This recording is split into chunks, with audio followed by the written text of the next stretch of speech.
All right. I are live, it says here on the screen. Wonderful. So, good morning, good afternoon, or good evening, wherever you may be in the world. We got some great stuff already coming in here. Salina, is it Oh, Salinas, California. I thought it was Salina, Kansas. Sorry. Uh, that's where I'm from, not Salina. Okay, good morning, Cynthia. Good to have you. And Shelley, hi. And Darla, how are you feeling? You okay? Good morning, Sandy, of course, my old friend. Colette, good to see you. Ted, Susan, also great people. Hello, Anna. Good to have you here with us. And Carl. Okay, so we're here sponsored by the Center for Mindful Living, also known as the Mindful Living Collective. My name is Roger Nolan. I've been teaching with Elisha and his crew for a long, long time now. We do this on a voluntary basis. Teachers come in and rotate. I take the third Sunday in every month shift. That's usually my deal. And if you're at all interested in giving an offering to the Center for Mindful Living, and this can help with scholarship funds and so forth, we do have a PayPal account, and I've just put that up in the chat window. All of this, of course, is voluntary. These are just, offerings of generosity, if you will. But I'm happy to be here just to be here. I want to tell you, I have things that I want to share with you today. Why? Because I think they'd be helpful for you.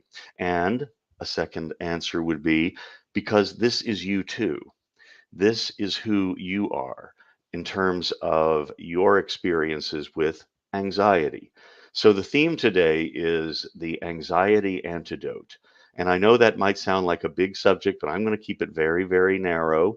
And we're just going to use one aspect of the anxiety antidotes that are available to us, both internally and externally.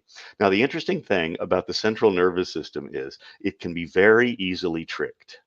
Yes, it's true, because the central nervous system does not know the difference between something coming in from outside or something happening from inside. So here's a little example. There have been some studies that indicate that giving yourself a hug like this can actually increase oxytocin levels in the brain and lower cortisol levels. Oxytocin is that connection hormone. Cortisol is basically a motivational hormone. It's something that gets us mobilized for action, and it's often implicated in stress as well. So the central nervous system doesn't know that I'm hugging myself. The central nervous system just knows the organism is being held and I'm doing it myself, but it doesn't know that. So it doesn't know the difference between someone giving us a hug and us giving ourselves a hug. So it also has a nice mechanism that's connected to respiration, that's connected to breathing, and that's called abdominal breathing. And when you are in a place where you notice that there's some signal, a message coming from the body that we might associate with anxiety, but really it's just something mobilizing us, something getting our attention and telling us that we need to pay attention, whatever it might be. Once we notice that, if you can remember to engage abdominal breathing, very simple technique. I'll teach it to you right now. So abdominal breathing is basically just breathing in and out normally through the nose. Pardon me, my headset seems to be pulling off. There we go. All right, that's better. Sorry about that. So abdominal breathing is simply breathing in and out through the nose fairly normally. We're not doing deep breaths or anything like that. There are no holds here either. I know I get a lot of questions about this. Oh, in my yoga class, they said, breathe in 6, hold 4, breathe out 10, something like that. No holds. That kind of ratio breathing is great for a pranayama practice, but this is not pranayama. This is just breathing, healthy breathing. So we breathe in through the nose, the belly expands a little bit. So keep your belly soft. And then on the exhale, the belly releases a little bit. It's just this nice rhythmic kind of wave of breathing, belly expanding on inhale, releasing with exhale, just a little bit. And fairly soon, like right now, as a matter of fact, for me, you will notice that things do calm down. The tension in the body relaxes. The blood pressure decreases. The heart rate slows down. This is the relaxation response.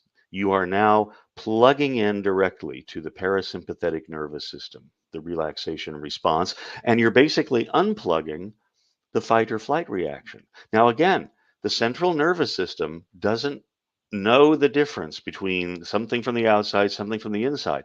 All it knows is that diaphragm is moving, giving a little vagal tone that goes up to the brainstem and sends a signal to the limbic system. And then it goes, oh, everything must be okay.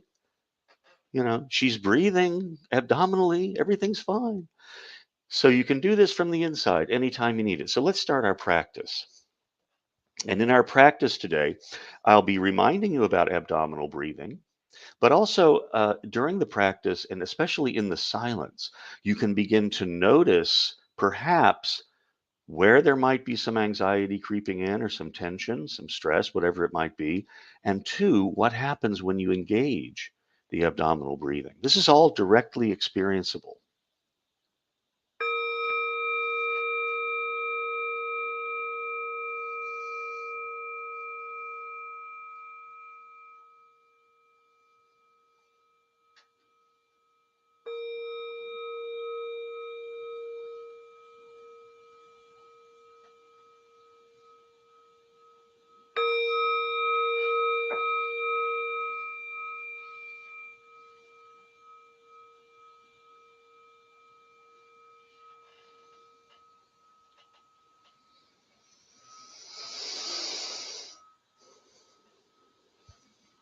So perhaps the first instruction is just to rest,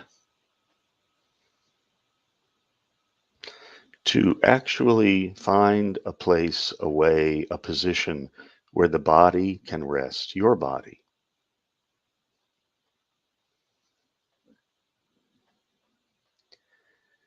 And in these first few moments of a practice, this is often where we notice, wow, I'm holding a little tightness or tension.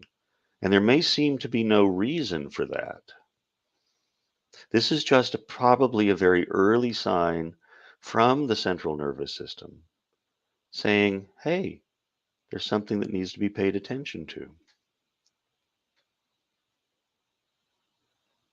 And of course, eyes can be closed or they can be open just a little bit, kind of unfocused, gazing toward a blank space,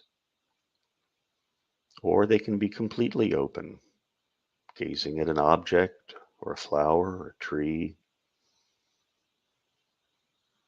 And they can change if you need to open your eyes at any point to reorganize yourself, to reorient to your surroundings. Go ahead. Likewise, if you encounter tightness in the body and it's because of the position you're in, change your position. You have choice.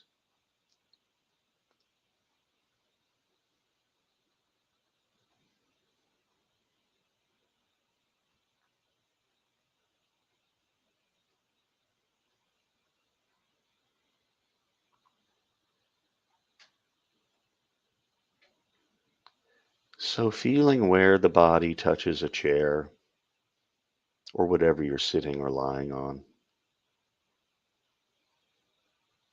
encountering this for the first time. And you may have felt these touch points in other meditation practices. This is the first time you felt them in this practice.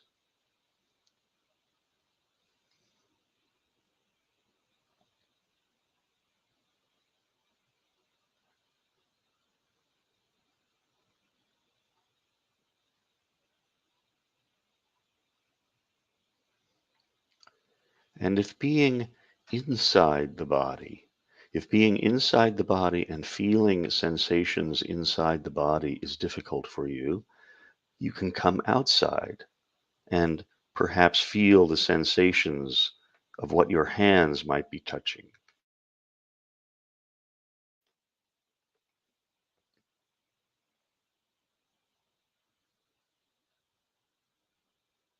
So if it's comfortable for you to go inside,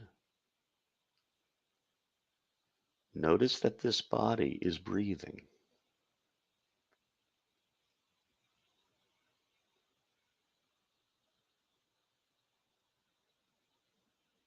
And once again, you may have felt yourself breathing countless times in the past, but this is the first time you have encountered this particular breath.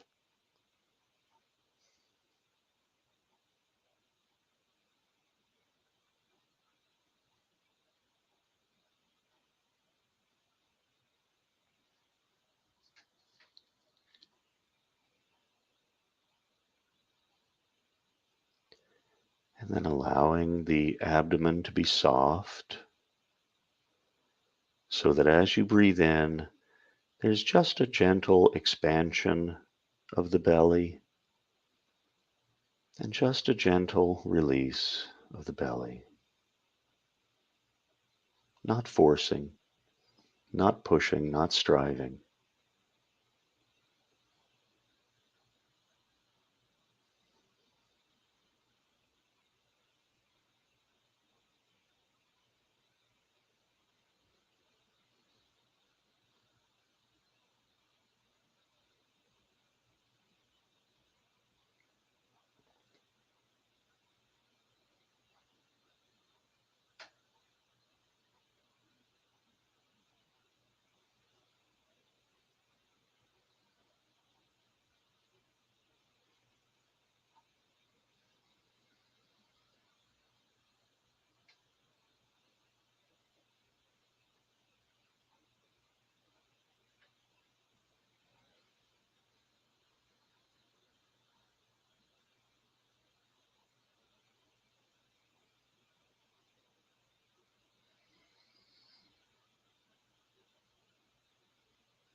And as you continue,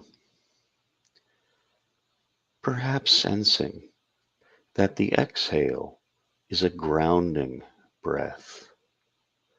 As we breathe out, there can be a sense of downward release, a little deeper sinking into whatever you're sitting or lying on, perhaps.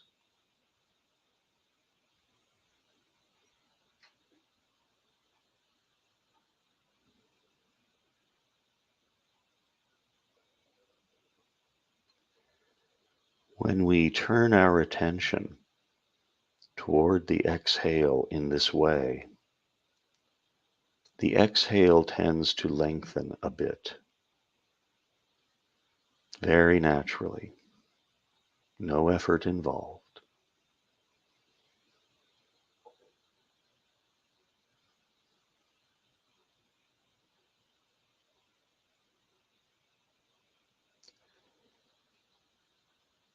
And a slightly longer exhale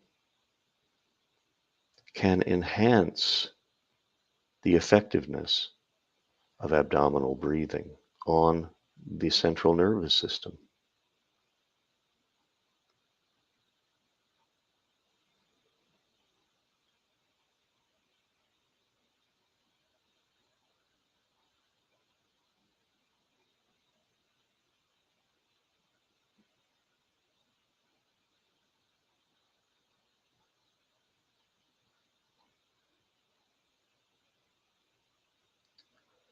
And if at any time following these instructions about breathing is troublesome for you, or if it's having the opposite effect, then just leave those instructions behind.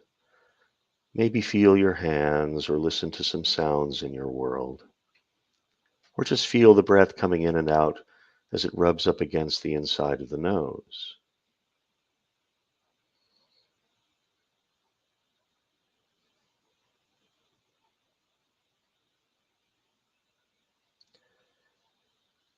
So we're going to take some minutes now and practice in silence. And of course, during the silence, the mind eventually is going to leave the sensations of breathing or the hands. It'll get tired of it. It'll say, oh, we need to check to make sure they're okay. And the mind will start to drift into all kinds of different directions. And this, of course, is not a mistake or a failure. It's just what your mind is going to do. And of course, it offers us that wonderful moment of awakening. Eventually, we will awaken and go, oh, I've been drifting around. Now we are mindful again.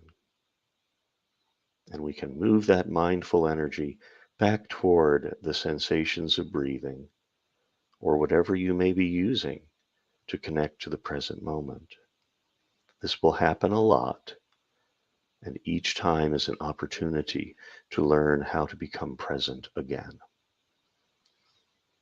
And so we'll continue through an extended period of silence.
as we continue.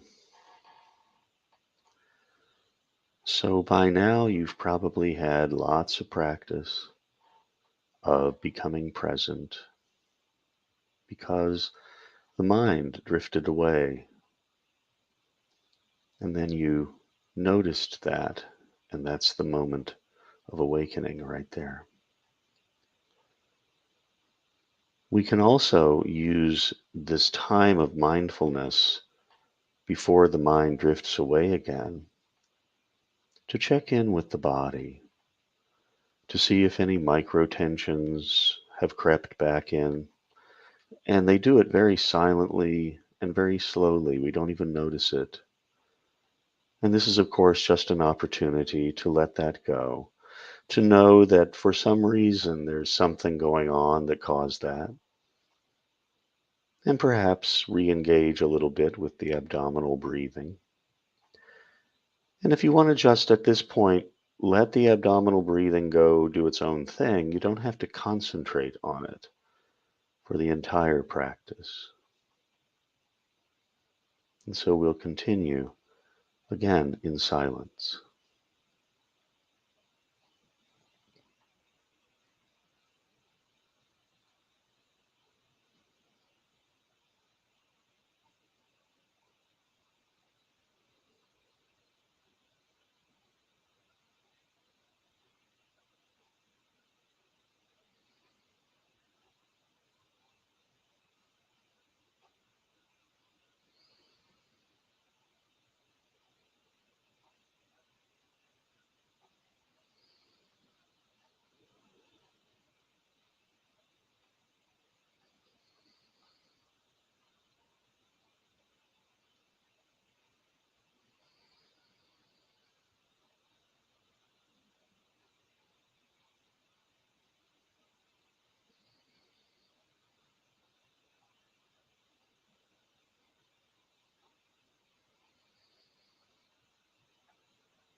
And as we continue toward the conclusion of this practice exercise, this does not stop when the bell rings. Take your practice off the cushion, onto your path. Do not simply enjoy something like the relaxation response during a meditation practice. Engage with it throughout your days.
And so, of course, taking as much time or any way that you need to transition from the practice. Um, Before we go into just a bit of inquiry, I'd like to also announce the COVIDian Sangha. Da, da, da. So we have been going on, how do you like that? We have been going on now since March 17th, 2020, 5 days a week, and Monday through Friday. It's 8 a.m. Pacific time. It's a practice very similar to the format we have here. A little bit of a talk, a meditation that relates to the talk, and then inquiry. We have a lot of wonderful people in there. It's a very loving community. And if you're interested, write me here at this email address, and I will send you the Zoom link to it. It is Zoom, but cameras are always optional. So, Covidian Sangha. Love the t-shirt, do you, Monica? It's a prototype. We're working on it. So, anyhow, this was from a chalk drawing that was done. We had a little gathering last summer, and this was a mandala, and was a photograph taken of the center of that mandala. You can even see some of the chalk lying there. It's really, really cool. Anyway, I'd like to thank Dina for designing this and sending it to me completely on her own. Loved it. Okay, so yes, please come if you like. Now again, if anyone's interested in offering something to the mindful living community here at the Center for Mindful Living, feel free to go to the PayPal page. Okay, so what have we got here today? Any questions? Where can I get mine? She says, well, we'll have an infomercial one of these days. We'll figure that out one of these days. But let's see. Do you have any questions?